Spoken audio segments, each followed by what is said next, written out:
everybody. This is going to be my first video of maybe playlist names might be Finding Myself. Sounds suiting. For me, I was asked 2 topics, and that's a good start so far. I'm going to go with that.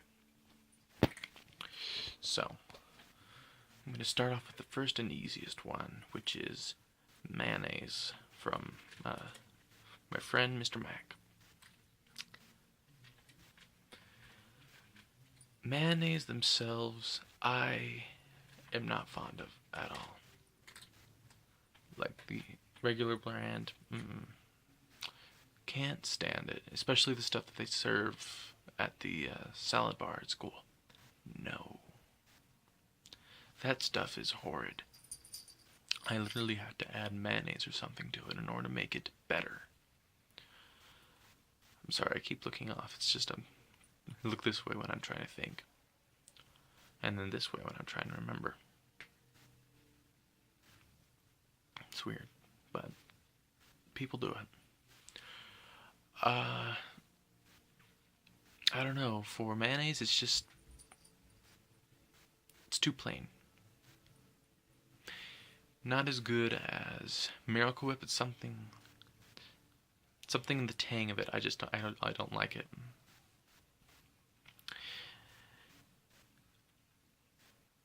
As for the other question, this is going to be from my brother, Michael, who asks, how has he hurt me and how has he helped me? Well, the helping is easier to start with. You've helped me in a way that you have seen my flaws, and as a result, I have come to spot the flaws for myself. I have spotted the flaws, and I've tried to work on them. I've been able to spot that the different triggers that set me off, and you've seen a few of them, and you've seen what can happen when you let off a trigger that I didn't know about. Because the triggers themselves, in my anger management, I learned how to control the triggers I had. However, every once in a while, not often, but every once in a while, I'll find a new one, and you'll point it out either the good way or the bad way. And you've done the bad way twice.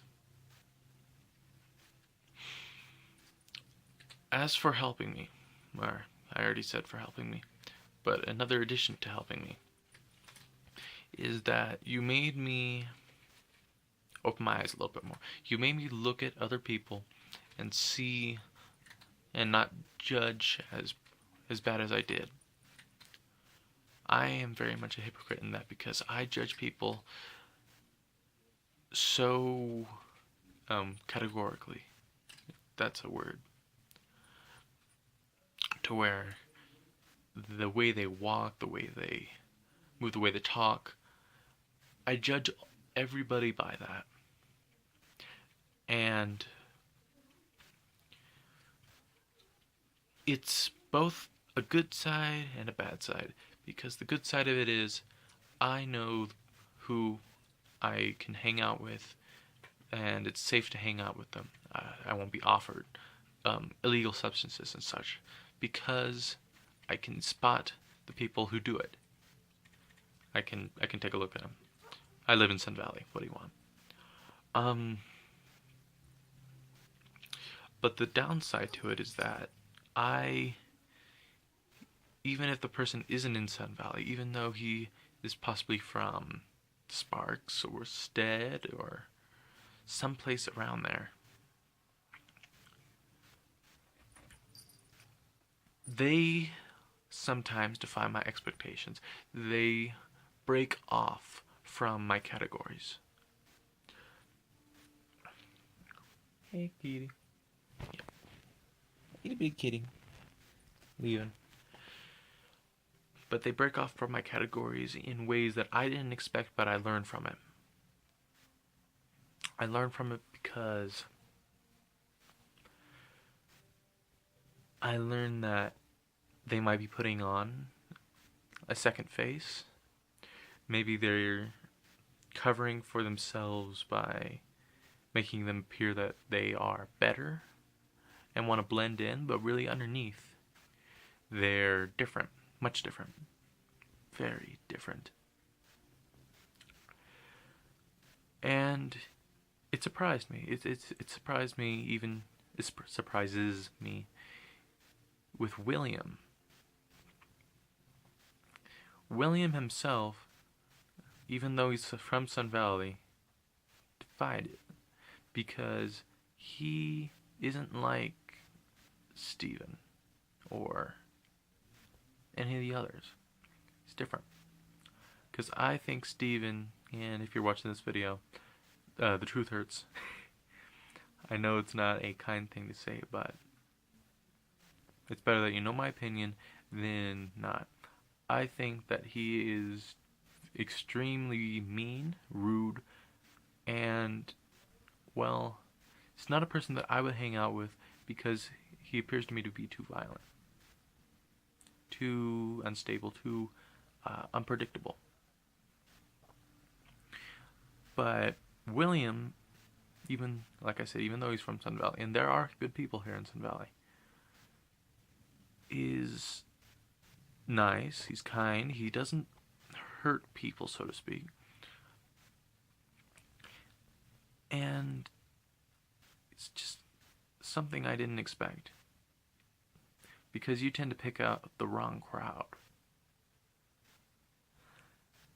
I don't know why that is, but by my expectations, you pick out the wrong crowd. As for Ayana, one of your other good friends, she is also defied my expectations because I thought that she would be, before I met her, of course, that she would be callous.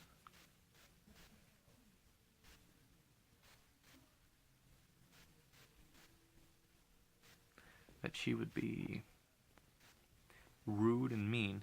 But just talking to her and seeing how she actually is, because from experience, you hang out with the wrong crowd, and I expected Ayana to be like her, or like them.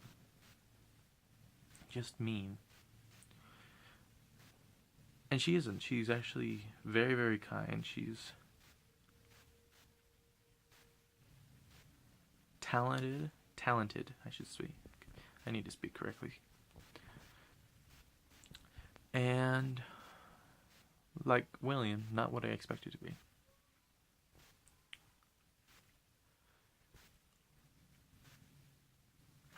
She's also very, very gentle. Now, the ways that you have hurt me is that you have not stopped antagonizing me. Even though that's supposed to be what brothers do, there are some topics that I don't want to be discussed, and yet you continue to do it. You know a few of them, and I don't want to mention them on this yet because, like I said, in my Facebook post, I am shy. I don't like talking about things that are personal to me.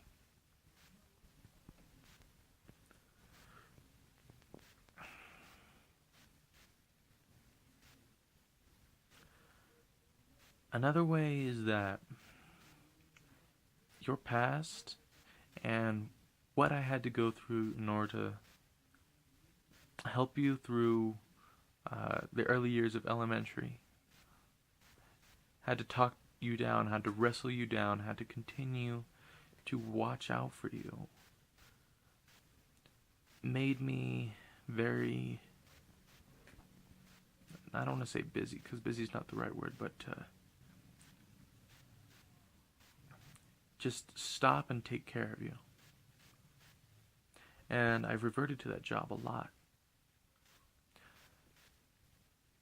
Jarek and Mikey, those two used to come over and play games with us, but because you would get upset over a game, I had to have them leave, and I had to figure out how to calm you down.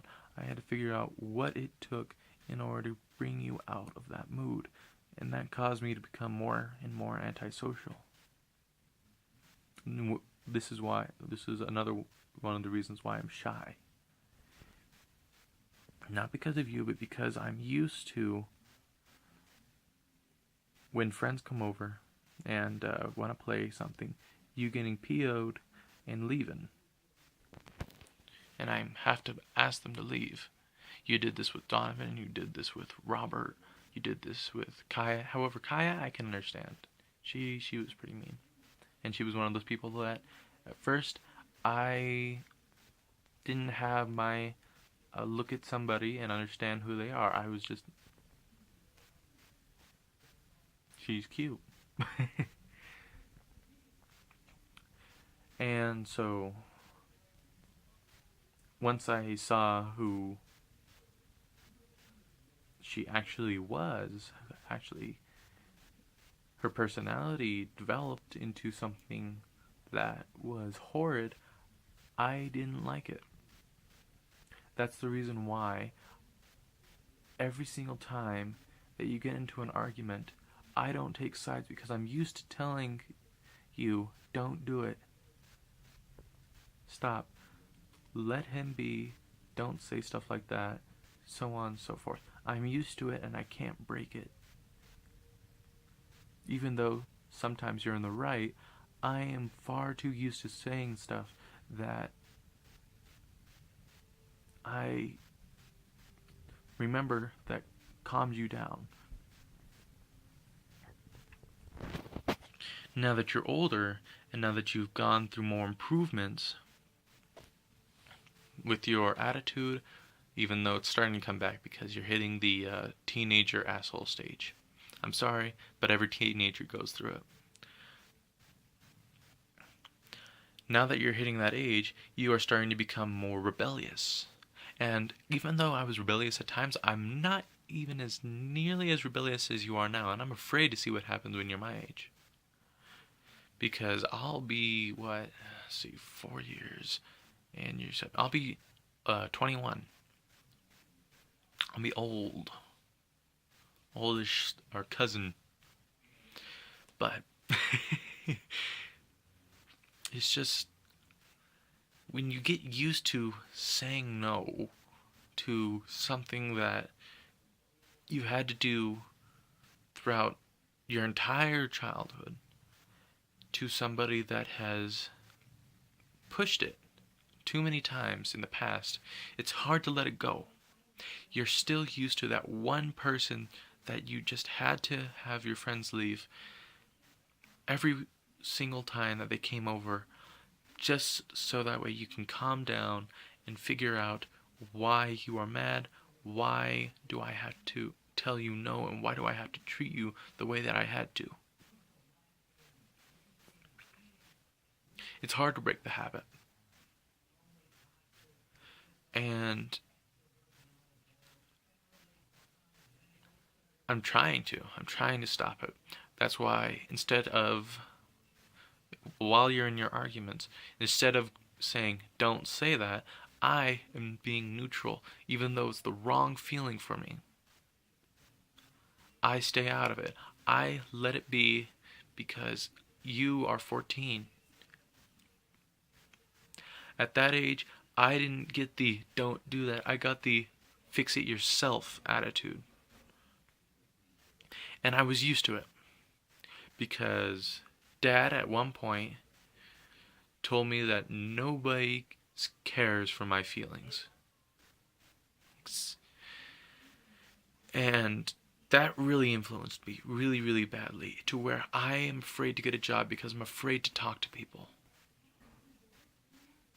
Why? Because I can tell them about me. I can tell them that I'm in calculus. I can tell them that I'm in physics and aced it. I can tell them that I could have been a really, really good football player because I'm big and I did it in the past. Dad's words back then influenced me to the point that I became extremely shy, extremely mature because had this feeling that everybody in the world didn't care about what I felt. They didn't care about how well I did. And that was when I was half your age, or less. That is why I don't talk about anything. And I can't seem to fix it. I've only opened up to a few people and given you, Michael, peeks. Eileen isn't even close to seeing what I've done.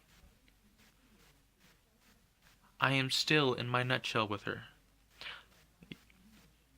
That was a weird way of putting it, but I'm still in my little enclosed box because I'm warm there. I'm comfortable.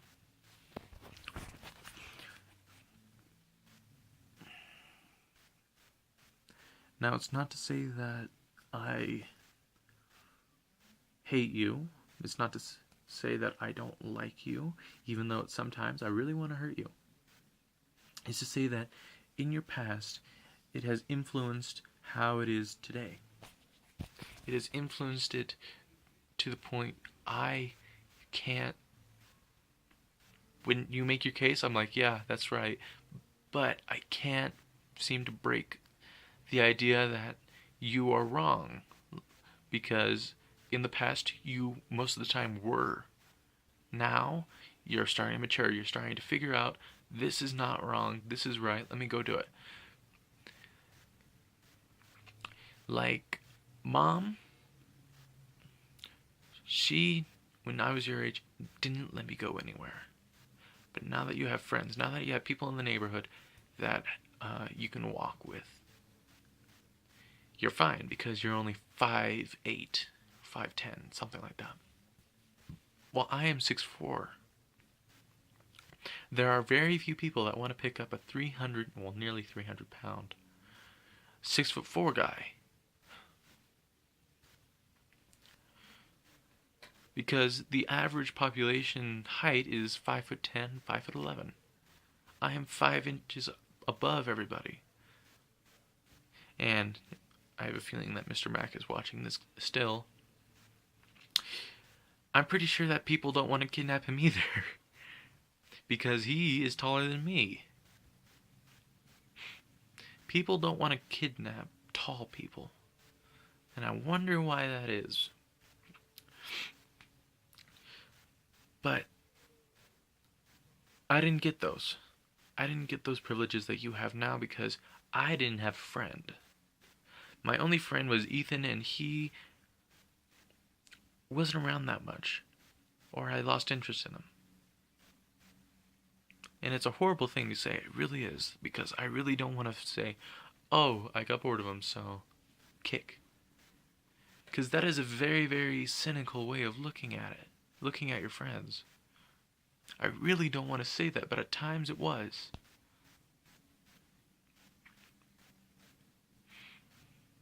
Because after a while, everybody gets annoying. That's why when you have siblings, you get frustrated with them. You get annoyed with them. That is why I don't hang out with you much, Michael, because I've lived with you so long, and you have become so predictable to me that I really don't care. Now, that's, like I said, this is not to say that you're a bad person. That's not to say that you're a good person either. It's just you're there. There was a quote somewhere to where somebody said, brothers aren't your friends, but they're not your enemies. They're there when you need them, but they won't care if it's not important. And it's very, very, very true. I'm not your friend, but I'm not your enemy. I won't spitefully hurt you because maybe you took some of my soda. I won't do that. I won't push you down and kick you in the street because you threw something or said something very, very wrong. I will leave because maybe you set off one of my triggers. And I know that that one's a sensitive one that I'm still working on, and I have to leave in order to keep myself from hurting you.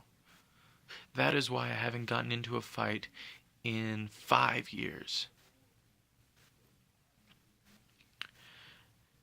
Those triggers themselves, when they do get set off, I think about hurting the other person, but I don't do it because I know that there's other ways of doing it other than I punch. There's a whole lot of other ways to doing it, and that is the way that I am trying to fix myself, because you don't remember that well, but I was a very mean kid. Cameron, when he met me, knew I was a mean kid, and when I did something wrong, when I knew I had done wrong, I would fall down and cry. Why? I knew I did something wrong, so therefore I'm a horrible person. That is the way I looked at life when I was younger. If I can't do something right, I am horrible. I can't do it. One time, this was after Cameron introduced me to Robert, I slammed Cameron into the snow, and he got a little teared up.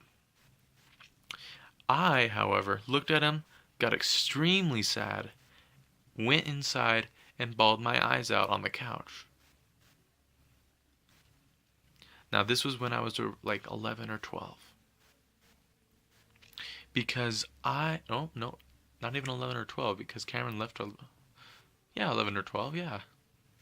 Because I've known Cameron for an extremely long time.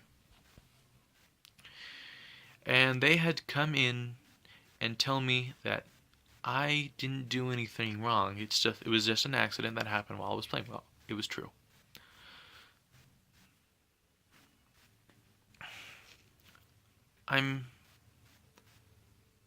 What I'm basically trying to say, with all this rambling that I've been talking about me and about you, is that you have done both, but the bad has put me into a habit, while the good has not. Actually, I shouldn't say that. The bad has put me into more habits than the good.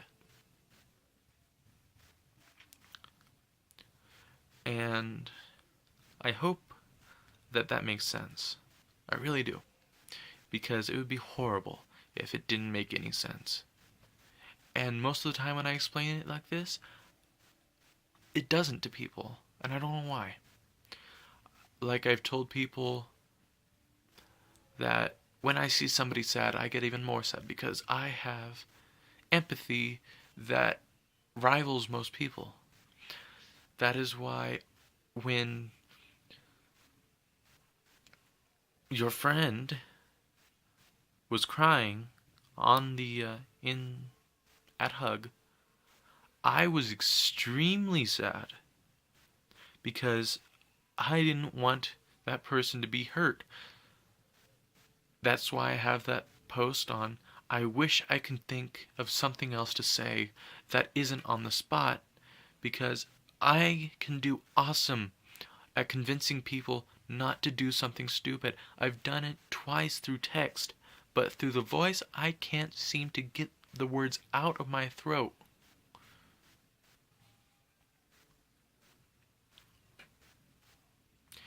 It's annoying. Much more annoying than you are, Michael. Because I've convinced 2 people out of committing suicide. 2.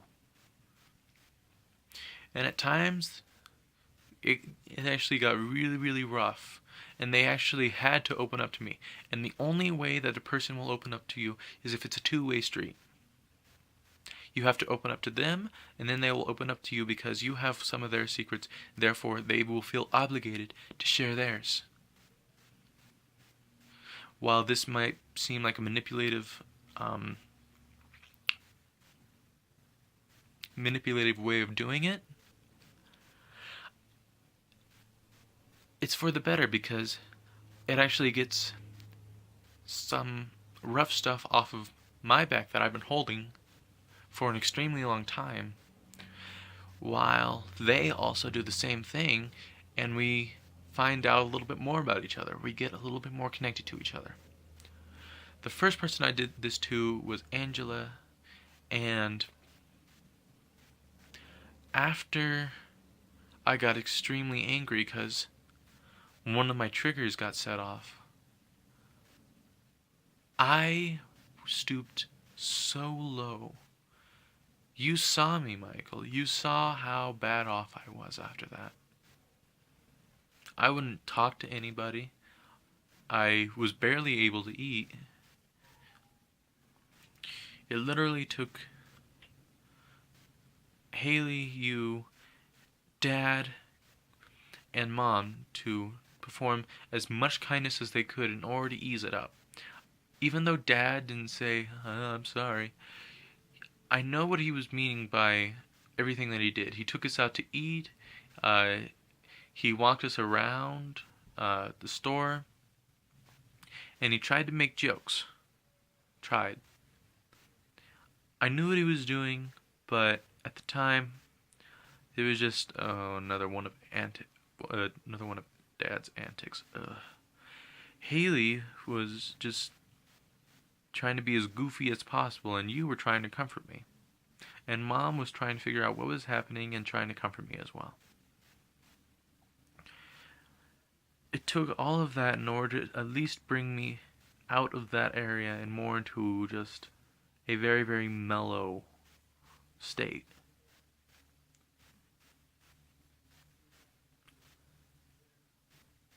It's not easy at all.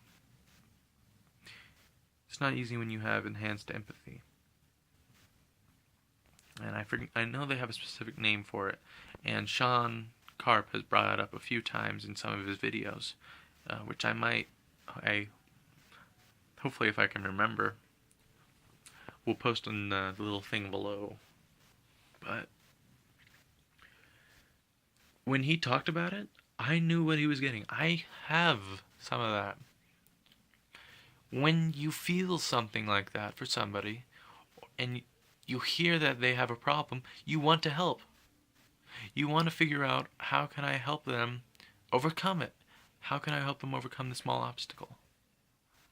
Which is what I did with you in your childhood as best I could, in a way. Like I said, when I was younger, I was a mean kid, meaning that it translated over to you, and Haley, and Mom, and Dad. Well, not so much Dad.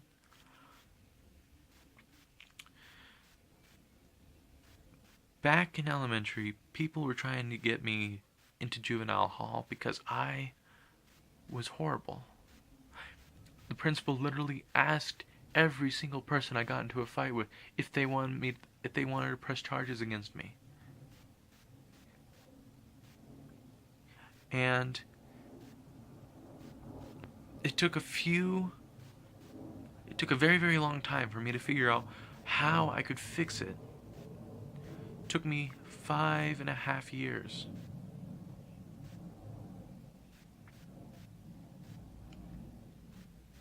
And once you get older, and Michael, you'll understand this, as you get older, your mind, if it's not constantly being refreshed by different types of concepts that are foreign, it will slowly become more and more closed-minded. This, in my opinion, is horrible. Closed-mindedness is the worst thing to have in the world, because it becomes, I am right, hammer, because they are used to it. They're used to knowing that they know it that way, and therefore they won't accept a different opinion. Although being opinionated is a very, very good trait. It is not always the best one. I hope that this has helped you and allowed you and everybody who sees it to understand me a little bit more, to help me understand me a little bit more,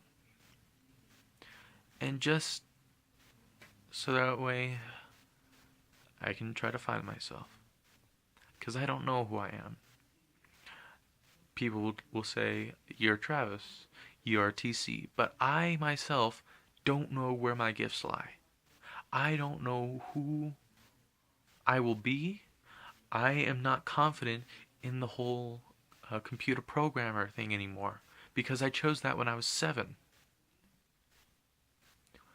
While I can do it, it's not something that I'm passionate about anymore. I was when I was younger. I was like, ooh, a computer, I could plug it in and creates power. I mean, that was 7 for me. And then as I got older, I was like, alright, let me learn code, let me see how that is. And trying to teach people how to do it was awful. It was horrible, and I couldn't stand it. Now in web design, I can't pay attention to it anymore. I don't know why I can't. I like computers. I really do. They are awesome. But I just can't get past doing JavaScript and not even XML, but HTML, CSS. I can't seem to get past any of it. Even though I did well in my first web design class, it was only because I knew how to link stuff and I could look stuff up. I'm very, very good at finding stuff on the internet. I am not sure who I want to be, what I want to be, and how I want to shape myself if I can. Who I am? Travis. Travis C. Ingalls. What am I going to be? I don't know. I told my Upward Bound counselor before we moved, I wanted to be the nerd of the school, but right now I'm failing it.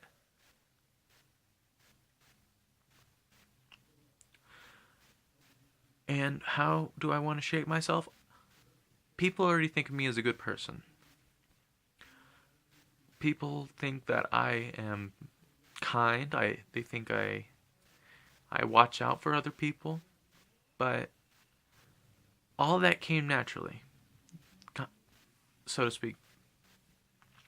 All of that came naturally because in 4th grade, when I was going through anger management, the official stuff, when I was going through anger management, they